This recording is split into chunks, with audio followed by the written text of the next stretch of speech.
Hey there, fellow readers. Today I am talking about the light novel Attack on Titan Kuklo Unbound. It is by Ryo Suzukaze, who also wrote Attack on Titan Before the Fall. Now, just to give a little bit of information at the start of this video, Kuklo Unbound in Japan was actually released as Attack on Titan Before the Fall, volumes 2 and 3. This was 2 books, and you can kind of see comparison-wise, this one is in fact about double the size of this one.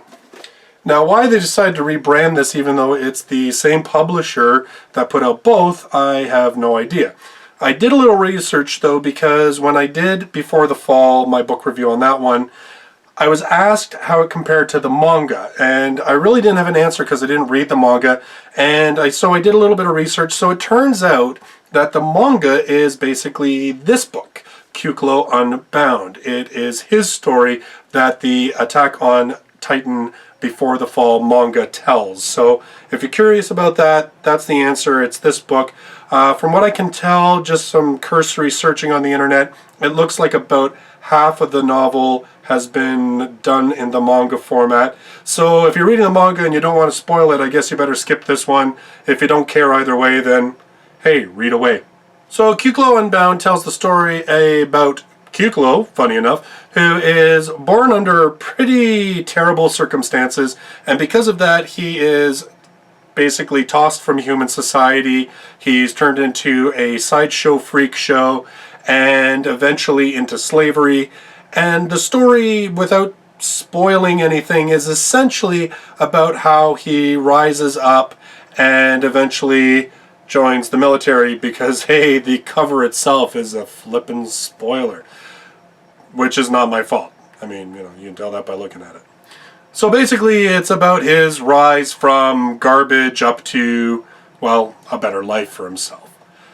But what I've decided that you really have to think about is that Attack on Titan Before the Fall, books 1, 2, and 3, so the one that we have is Before the Fall, and this one as Kuklo Unbound, are not actually about Angel, who was the developer of the equipment, and about Kuklo.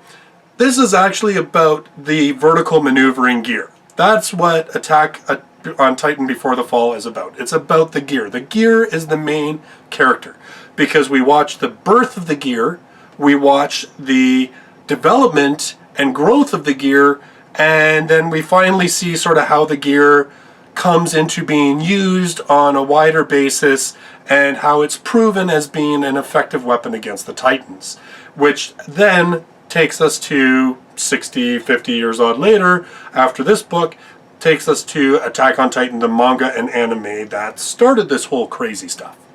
As a story, Kuklo Unbound is not bad, but it is incredibly predictable.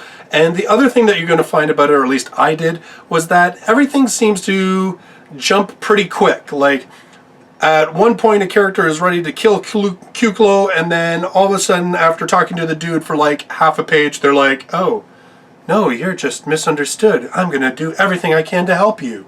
And this seems to happen a couple of times through the book. Like, people make very quick decisions that could potentially have huge implications for themselves, but they make them just because they think, hey, Kuklo deserves it. And it just seems a little too convenient sometimes. It feels to me that this book could have been actually a little bit longer. I actually think that doing it in 2 volumes was the right idea, but I think those volumes should have been even a little bit longer just to build that story out a little bit more, flesh out a little bit more of the relationships and the motivations of some of the minor characters, because like I said, their actions sometimes just seem to swing way over to another side just a little too fast and to make things a little too easy for our boy Kuklo. Not to say he doesn't deserve it, because man, this kid had a crap childhood, but read the book, you'll see. In general, the thing about this book is that it lacked a little bit of the excitement that I had for the first volume, Before the Fall, because Before the Fall really set up a lot of those questions that I think you start watching when you're like watching Attack on Titan, that you say to yourself, like, how the hell did they come up with this crazy gear that they use to maneuver all over the place? And if these Titans are so nasty and horrible, how the heck did they figure out how to kill the damn things?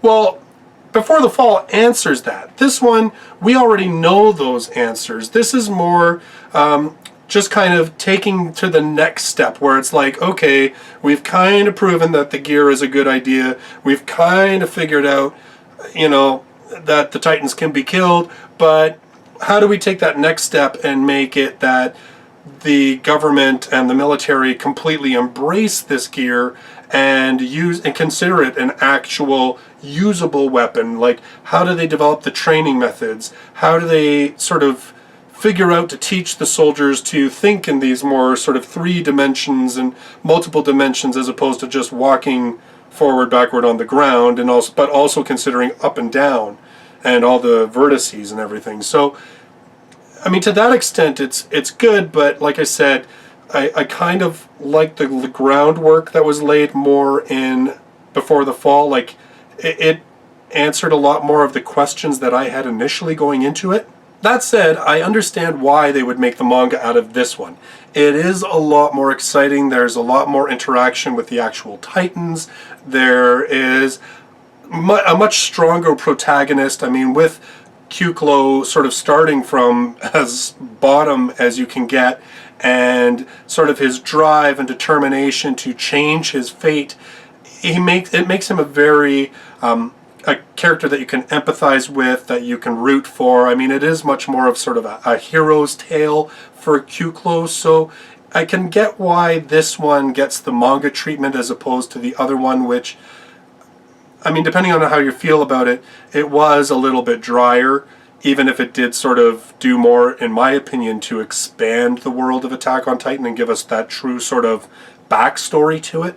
So all in all, decent book. Definitely pick it up if you're a fan of Attack on Titan. You'll find lots to enjoy, and as I said, you'll just kind of have to let it go that sometimes things are a little predictable and things are maybe just a little too easy for Kuklo once things start getting rolling. So those are my thoughts on Attack on Titan Kuklo Unbound, or volumes 2 and 3 of Before the Fall, depending on what you want to call it. I hope you enjoyed the video. If you did, give it that like. Subscribe to the channel so that you can watch all of my future light novel reviews. I hope to see you in my next video. Until then, bye-bye for now.